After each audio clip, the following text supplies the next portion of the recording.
اعوذ باللہ من الشیطان الرجیم بسم اللہ الرحمن الرحیم۔ جب میاں اور بیوی ہم بستری کرتے ہیں تو ان کو سکون اور خوشی محسوس ہوتی ہے۔ اس طرح دونوں میاں بیوی میں پیار اور محبت بڑھتا رہتا ہے۔ وہ ایک دوسرے سے زیادہ محبت کرتے ہیں۔ جب میاں اور بیوی قربت کے دوران ہارمونز خارج کرتے ہیں تو ان کو خوشی محسوس ہوتی ہے۔ جب میاں بیوی خوش ہوتے ہیں تو گھر کے سارا نظام بہتر طریقے سے چلنا شروع ہو جاتا ہے۔ اللہ پاک نے حضرت آدم علیہ السلام کو تخلیق فرما کر جنت میں بھیج دیا۔ ان کی جنس سے کوئی بھی بشر موجود نہ تھا۔ جنت میں رہتے ہوئے حضرت آدم علیہ السلام دل ہی میں سوچا کرتے کہ کاش میرا بھی کوئی ہم جنس ہوتا جس سے میں انسیت حاصل کرتا۔ اللہ تعالیٰ نے حضرت آدم علیہ السلام کے دل کی بات سے بخوبی واقف تھے۔ حضرت آدم علیہ السلام سو رہے تھے کہ اللہ تعالیٰ نے حضرت حوا علیہ السلام کو حضرت آدم علیہ السلام کی بائیں پسلی سے تخلیق فرما دیا۔ جب حضرت آدم علیہ السلام نے ایک عورت کو اپنے سامنے دیکھا تو آپ علیہ السلام نے حیران ہوتے ہوئے پوچھا کہ تم کون ہو؟ حضرت اماں حوا نے جواباً کہا کہ میں عورت ہوں۔ حضرت آدم علیہ السلام نے پوچھا کہ اللہ تعالیٰ نے تجھے کیوں پیدا فرمایا ہے؟ اس نے کہا کہ اللہ تعالیٰ نے مجھے آپ علیہ السلام کو سکون دینے کے لیے پیدا کیا ہے۔ حدیث پاک میں ہے کہ رسول اکرم صلی اللہ علیہ وسلم نے کنوارے لڑکے اور لڑکی کو مسکین کہا ہے کیونکہ ان دونوں کا کوئی ساتھی نہیں ہوتا ہے۔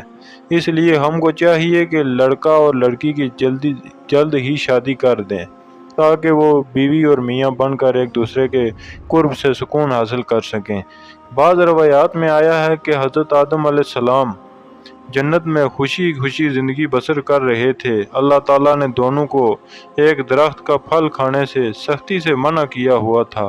کچھ روایات میں اس واقعے کو اس طرح بیان کیا گیا ہے کہ وہ بہت ہی خوش تھے کیونکہ اللہ تعالیٰ نے ان کا کوئی مونس پیدا ہی نہیں کیا ہوا تھا۔ حضرت آدم علیہ السلام دل میں یہ بات سوچ رہے تھے کہ کاش میرا بھی کوئی مونس ہوتا، میری بھی کوئی ہم جنس ہوتی جس سے میری نسل آگے بڑھتی۔ یہ بات کو دل میں لاتے ہی اللہ تعالیٰ نے حضرت آدم علیہ السلام پر نیند طاری کر دی تھی۔ انسانوں میں سے یہ پہلی نیند تھی جس نیند میں اللہ تعالیٰ نے حضرت آدم علیہ السلام کی بائیں پسلی سے حضرت اماں حوا کو پیدا کر دیا تھا۔ چنانچہ جب حضرت آدم علیہ السلام بیدار ہوئے تو اپنی بائیں طرف آپ علیہ السلام نے ایک ایسی عورت کو دیکھا جو بہت ہی حسین و جمیل تھی، جس کی شکل حضرت آدم علیہ السلام سے بہت ہی ملتی تھی۔ جب آپ علیہ السلام نے عورت کو دیکھا تو آپ علیہ السلام سب کچھ جان چکے تھے کہ اللہ تعالیٰ نے عورت کو کس لیے پیدا کیا ہے۔ ایک فرشتہ اللہ تعالیٰ کے حکم سے حضرت آدم علیہ السلام کے پاس آیا اور اس نے آپ علیہ السلام کو سلام کیا اور اس نے حضرت آدم علیہ السلام سے دریافت کیا کہ کیا یہ جو چیز آپ علیہ السلام کے سامنے کھڑی ہے یہ کون ہے؟ حضرت آدم علیہ السلام نے جواب دیا کہ یہ عورت ہے، اس کا نام حوا ہے۔ فرشتے نے حضرت آدم علیہ السلام سے پوچھا کہ اس کا نام حوا کیوں ہے؟ آپ علیہ السلام نے فرمایا کہ اس کا نام حوا اس لیے ہے کہ اس کو میری پسلی سے پیدا کیا گیا ہے، جس کی وجہ سے اس کا نام حوا علیہ السلام ہے۔ حضرت ابراہیم نہائی رحمۃ اللہ علیہ روایت کرتے ہیں کہ جب اللہ تعالیٰ نے حضرت آدم علیہ السلام کو پیدا فرمایا تو اللہ تعالیٰ نے حضرت آدم علیہ السلام کی طرف ایک فرشتے کو بھیجا جس نے حضرت آدم علیہ السلام کو فرمایا کہ اللہ تعالیٰ کا حکم ہے کہ تم حضرت اماں حوا سے ہم بستری کرو۔ اللہ تعالیٰ کے حکم پر آپ علیہ السلام نے حضرت حوا سے ہم بستری کی۔ جب حضرت آدم علیہ السلام حوا سے ہم بستری کر کے فارغ ہوئے تو حضرت اماں حوا نے کہا کہ اے آدم یہ تو بہت ہی اچھی چیز ہے۔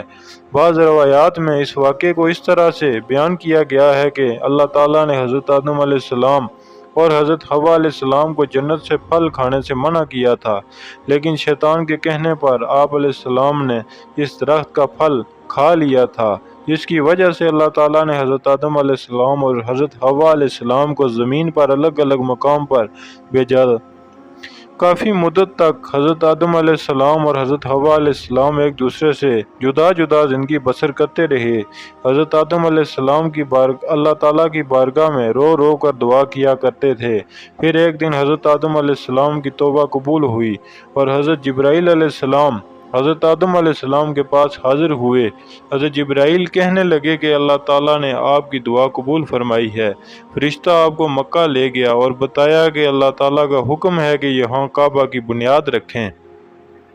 چنانچہ حضرت آدم علیہ السلام نے کعبہ کی بنیاد رکھی اور پھر حجر اسود بھی نصب کیا جسے آپ جنت سے لے کر آئے تھے۔ اللہ تعالیٰ نے حضرت اماں حوا اور حضرت آدم علیہ السلام کو میدان عرفات کے اندر ملا دیا تھا۔ چنانچہ وقت کے ساتھ ساتھ ان دونوں میں کافی تبدیلیاں آ چکی تھی، اس لیے دونوں ایک دوسرے کو پہچاننے سے قاصر رہے۔ حضرت جبرائیل علیہ السلام نے ان دونوں کو آپس میں پہچان کروائی۔ اس کے بعد حضرت آدم علیہ السلام اور حضرت حوا ایک دوسرے کے ساتھ اکٹھے زندگی بسر کرنے لگے۔ جنت میں حضرت آدم علیہ السلام اور حضرت اماں حوا الگ الگ سویا کرتے تھے۔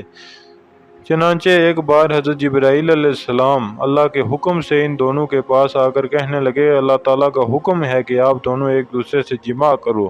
چنانچہ حضرت جبرائیل علیہ السلام نے آپ علیہ السلام کو جماع کے آداب مباشرت بھی سکھائی۔ حضرت جبرائیل علیہ السلام حضرت آدم علیہ السلام کے پاس آئے اور ان کو اپنی بیوی حضرت حوا علیہ السلام کے قریب ہونے کا حکم دیا اور ان کو آداب مباشرت بھی سکھائے۔ حضرت آدم علیہ السلام کو حکم دیا کہ جا کر حضرت حوا علیہ السلام کے ساتھ لیٹو اور ان سے ہم بستری کرو۔ حضرت آدم علیہ السلام نے اللہ کے حکم کی تکمیل کی۔